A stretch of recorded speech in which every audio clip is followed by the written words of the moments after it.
Hello, Aries, Sun, Moon, Rising, and Venus signs. Kamusta kayo? Sana ba nasa mabuti kayong kalagayan? Welcome back po sa Star Tarot. Kung bago kayo dito, welcome din kayo. Thank you sa inyong support. I truly appreciate it. God bless you all. Pauna mensahe ninyo. Advancement, a strong energy is propelling you forward. Now, follow the steerings of your heart. Ayan. So, merong merong parang strong pull dito na humihila sa inyo, no? Para sundin niyo yung yung puso ninyo. Sundin niyo kung ano yung binubulong ng puso ninyo.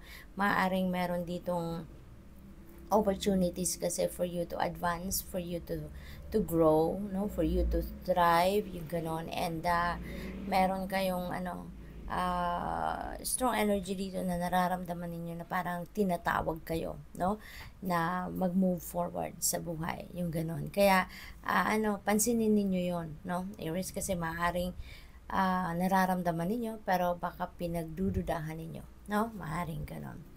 Baka iniisip ninyo na tama ba to? Tama ba ang iniisip ko? Yung ganon. We have vibration. Your vibration is being raised to higher levels. You are connected to cosmic intelligence.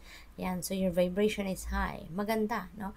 Ibig sabihin dito na kapag high vibe kayo, siguro kayo, inspired kayo, excited kayo, masaya kayo, kaya tumataas, no, yung inyong vibration, tumataas ang inyong frequency at mas siguro you have a deeper connection na ngayon with the universe. You have a deeper connection with the divine.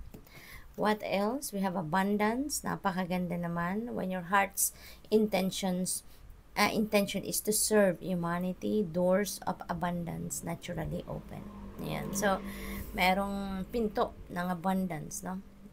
Of more blessings and of more prosperity na nagbubukas dito para sa inyo sa ngayon. Yung iniisip ninyo, hindi lang ito para sa inyo. Yung iniisip ninyo or plano ninyo, hindi lang ito para sa pang-personal ninyong kapakinabangan, but also you are thinking of others, no? Maybe you are thinking of how you can help others, how you can alleviate the lives of the people around you, no? Yung ganon. Kaya mas kayo, mas i-bless kayo ng universe ng mas marami pang abundance so that you can share, no, those blessings with other people. We have dreams. The universe speaks to you through your dreams. Ayan, merong gabay, no, na pinapadala sa inyo ang universe through your dreams. Kaya importante na mag-pay attention kayo sa sa panaginip ninyo, sa mga elemento na nakikita ninyo sa inyong panaginip. Make sure na isulat ninyo yan before you forget, no? Kapag pagising ninyo the following day, kapag kung ano man ang naalala nyo pa, no? Write them down on paper right away before you forget. Tapos make time, no, to research, make time to look into it, no, kung anong ibig sabihin, ano ang symbolism ng mga elemento na nakita ninyo sa inyong panaginip, because that could be your reference, no, in the future. Yan ay gabay para sa inyo, yan ay mensahe ng universe para sa inyo. Okay? So, tignan natin kung ano pa ang ganap dito for Aries.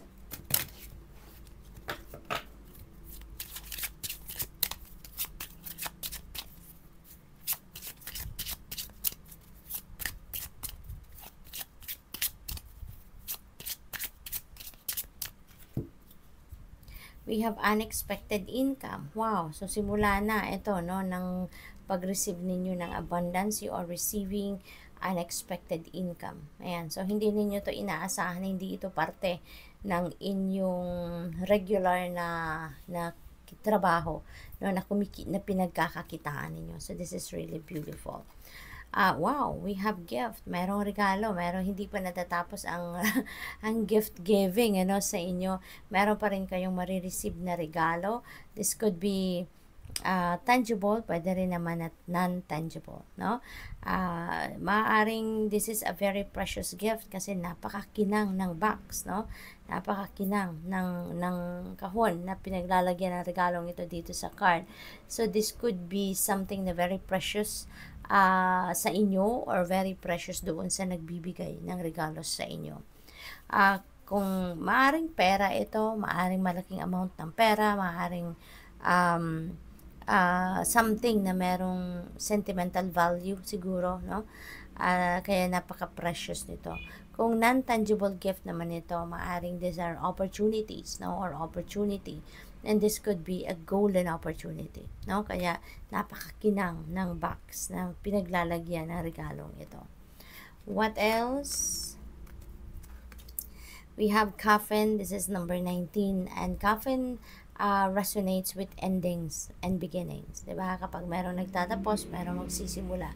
So, ito, tapos na. Kung ano man ang sitwasyon na to, tapos na kasi nakasara na yung coffin. Kaya, alam nyo na to kung ano man parte ng buhay ninyo ang meron kayong tinapos or merong nag-close na, no, na chapter sa buhay ninyo. You know kung ano ito. What else? We have expectations. Ayan. So, maybe, iniisip ninyo sa ngayon, ano yung mga expectations ninyo or ano yung mga mai-expect ninyo sa ngayon na kung ano man ang bagay na to na nagtapos na, 'di ba? What's next for you? So, maaring yan ang pinagmumuni-munihan ninyo, yan ang pinag-iisipan ninyo sa ngayon. What else? We have mature woman. Ayan. So, maybe you are dealing with a mature woman at this time. This could be anyone sa buhay ninyo, Aries. Baka meron kayong mga importanteng usapin, no? Na kailangan ninyong i-deal with. Ito si mature woman. And this could be anyone, no? This could be your mom. This could be your grandma. This could be your auntie. Maaari din na boss ninyo ito. Maaari din na in-law ninyo ito. Maaari din na siya ay isang judge, no? Maaring ganun ang ganap. This could be someone, no, na kung hindi man siya nasa, ano to, yung nasa mataas na posisyon sa kanyang trabaho, maaring nasa mataas siya na kinalalagyan sa society, no? Yung ganun. Respected, yung mga ganun ba, no? Yung, ano siya, yung tinitingala, kumbaga, no, ng mga tao. So, maaring ganun ang estado niya sa buhay. Oh wow, Aries, there is great fortune coming your way. Napakaganda sa pagsisimula ng taon ninyo.